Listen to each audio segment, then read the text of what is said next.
क्यों करने पड़े भगवान विष्णु को छल, जाने इसके पीछे की कहानी।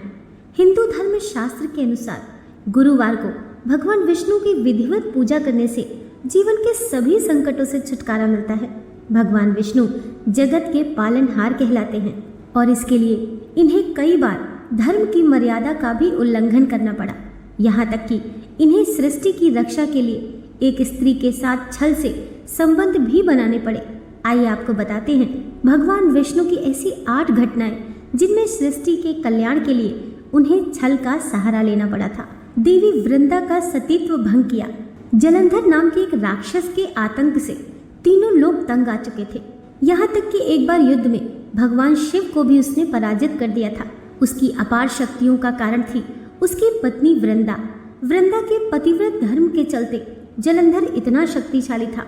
एक बार भगवान विष्णु समस्त विश्व की रक्षा के लिए जलंधर का रूप धरकर वृंदा के करीब आए और उसका सतीत्व भंग कर दिया। ऐसा होते ही जलंधर की शक्तियां क्षीण होने लगी और वह देवताओं से युद्ध में हार गया। शिशु का रूप धारण कर शिव पार्वती से छीना बद्रीनाथ धाम। भगवान विष्णु को तपस्या के लिए एकांतवास की आवश्यकता थी, तो उन्हें भगवान शिव और पार्वती का निवास स्थान बद्रीनाथ धाम सर्वाधिक उपयुक्त लगा। तब विष्णु ने शिशु अवतार लिया और बद्रीनाथ स्थित शिव की कुटिया के बाहर आकर रोने लगे। बच्चे की रोने की आवाज सुनकर माता पार्वती आईं, उसे दूध पिलाया और कुटिया के अंदर ले जाकर सुला दिया और शिव जी के साथ स्नान करने चली गईं। वापस आने पर देखा कि दरवाजा अंदर से बंद था। पार्वती जी ने बच्चे को जगाने का प्रयास किया तो बच्चा नहीं जगा। तब शिव जी ने कहा कि अब उनके पास 2 ही विकल्प हैं, या तो यहाँ की हर चीज को वे जला दें या फिर यहाँ से कहीं और चले जाएं। बच्चे के अंदर सोने के कारण वे उस कुटिया को नहीं जला सकते थे। अंत में उन्हें बद्रीनाथ छोड़कर केदारनाथ पर अपना निवास स्थापित करना पड़ा। राजा बलि से छीना राजपाट। त्रेता युग में बलि नाम का दैत्य भगवान विष्णु का परम भक्त था। वह बड़ा दानी, सत्यवादी और धर्मपरायण था। आकाश, पाताल और पृथ्वी तीनों लोग उसके अधीन थे, जिससे दुखी होकर सभी देवताओं ने भगवान विष्णु के पास जाकर उनकी स्तुति की। भगवान विष्णु ने सभी को राजा बलि से मुक्ति दिलवाने के लिए वामन अवतार लिया और एक छोटे से ब्राह्मण का वेश बनाकर उन्होंने राजा बलि से 3 पग पृथ्वी मांगी।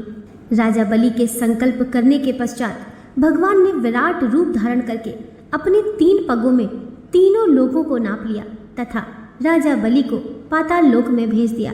शुक्राचार्य की एक आंख फोड़ दी। राजा बलि जब वामन अवतार को 3 पग धरती दान करने का संकल्प ले रहे थे, तब दैत्यों के गुरु शुक्राचार्य ने राजा बलि को आगाह किया कि यह वामन अवतार कोई और नहीं भगवान विष्णु है, जो छल से आपका सारा राजपाट छीन लेंगे। बलि तब भी नहीं माने। उन्होंने कहा कि वह दान करने के अपने धर्म से पीछे नहीं हट सकते। जैसे ही राजा बलि संकल्प करने के लिए अपने कमंडल से जल लेने चले, शुक्राचार्य उनके कमंडल की टोंटी में जाकर बैठ गए ताकि जल ना निकल सके। वामन के रूप में भगवान विष्णु शुक्राचार्य की चाल समझ गए और उन्होंने टोंटी में सींक डाली तो उसमें बैठे शुक्राचार्य की आंख फूट गई। मोहिनी बनकर देवताओं को पिलाया अमृत। दैत्यों के राजा बलि से युद्ध में हार जाने के बाद इंद्र अन्य देवताओं के साथ अपना स्वर्ग लोक वापस पाने के लिए भगवान श्री हरि की शरण में गए। श्री हरि ने कहा कि आप सभी देवतागण दैत्यों से सुलह कर लें और उनका सहयोग पाकर मद्रांचल पर्वत को मथानी तथा वासुकी नाग को रस्सी बनाकर क्षीर सागर का मंथन करें। समुद्र मंथन से जो अमृत प्राप्त होगा उसे पिलाकर मैं आप सभी देवताओं को अजर अमर कर दूंगा। तत्पश्चात ही देवता दैत्य का विनाश करके दोबारा स्वर्ग का आधिपत्य पा सकेंगे। अमृत के लालच में आकर दैत्य समुद्र मंथन के लिए तैयार हो गए।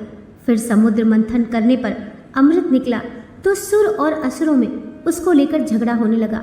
तब भगवान विष्णु ने मोहिनी रूप धरकर छल से केवल देवताओं को ही अमृत पान कराया।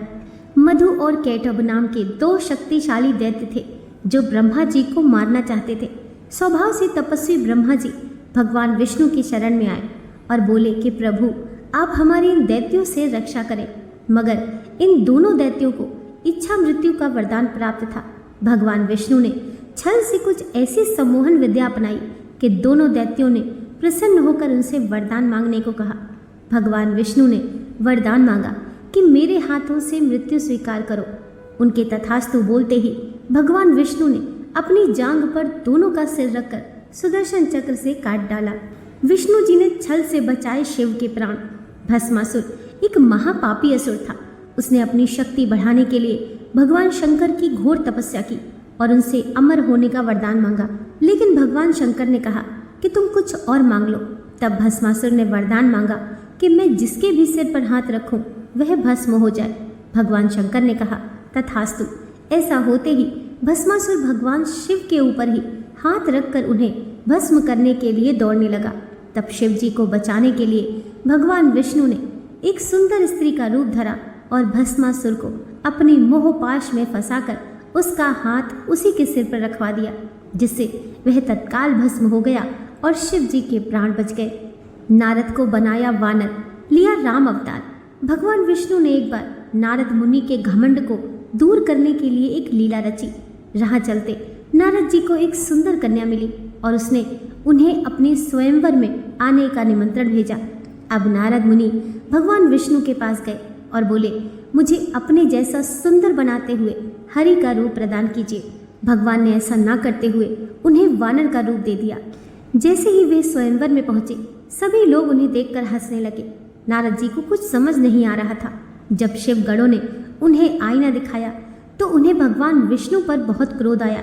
उन्होंने श्री हरि को श्राप दे डाला कि जिस प्रकार उन्हें स्त्री वियोग हुआ है, उसी प्रकार अपने अवतारों में वह भी स्त्री वियोग झेलेंगे।